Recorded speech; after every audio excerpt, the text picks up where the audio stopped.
Okay, Dennis Sanders bringing the Sea Fury down now, facing from east to west. And next up is our Canadian CF-18 Hornets.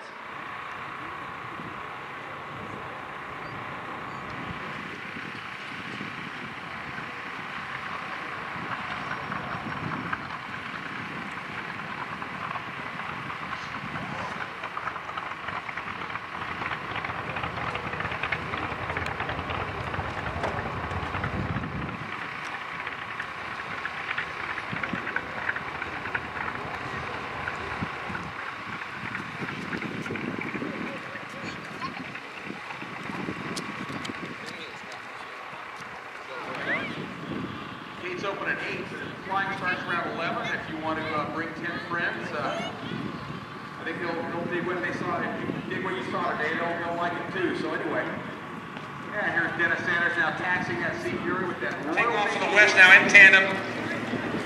In the foreground is the Mikoyan Goryevich MiG-15, and in the background, the yellow stripes is the United States Air Force North American F-86 F Sabre. Again, these airplanes are being flown today by Steve Hinton and Chris Fahey. The F-86. Fuel consumption is the only thing that holds it back from being more in the air. Sure has. Here's a nice look now heading from east to west. Again, the F-86 F Sabre in the lead. And the Soviet MiG-15. Soviet MiG-15 has a very distinctive mid-mounted horizontal stabilizer. Instead of being mounted below the vertical stab, it's right in the middle of it. It's got a split rudder on the vertical stabilizer. The F-86 is a little bit more aerodynamically advanced. It has wing slats, and it's got a more aerodynamically efficient airfoil on it than the MiG does as well. Part of the reason that the MiG is able to keep up with the F-86 is due to power-to-weight ratio. It's pretty good on the MiG. Quite a bit more advanced, but Then they come again from the west to the east. Nice formation. beautiful formation, nice and tight.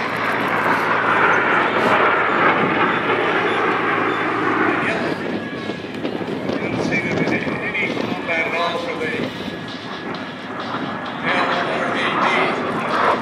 We always tell them giant radar. Korean pilot. Here they are flying to the west again. F-15 followed by the F-86. F-86's work. It's another beautiful low-level pass here, very close. Good little opportunity there.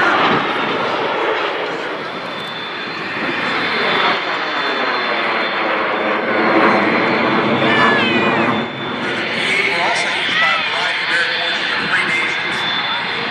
European nations, Asian nations, nations friendly to the United States of America were supplied this airplane.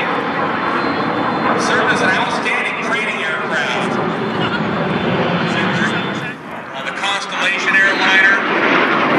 Many twin, but this T-33 was an outgrowth of his developments and his work. T-33's got a pretty good roll rate.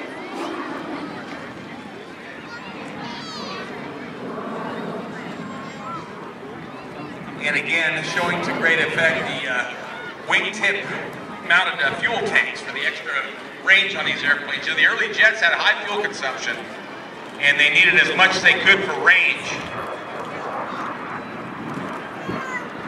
A lot of people look at those wings and say, oh, he's got bombs or missiles on it. Those are actually fuel tanks.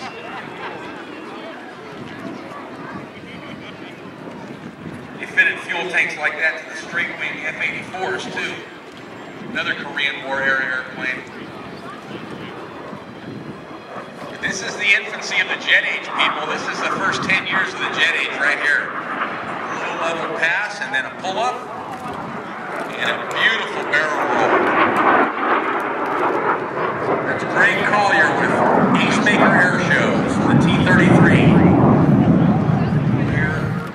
Now inverted. And then back upright again into a hard left turn. Beautiful smoke generator on that airplane. It really shows to great effect its flight path. And now approaching from the west. Greg Colyer is doing a nice low speed pass. And as you see the low speed pass, the vortices from the air behind the airplane actually swirling that smoke.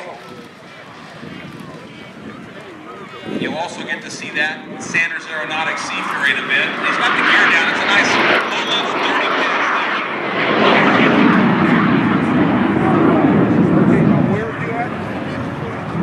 Yeah, he gets that gear up pretty quick. You went too far. That's right. And again, left to right across Airshow Center. Greg Colyer, the T-33.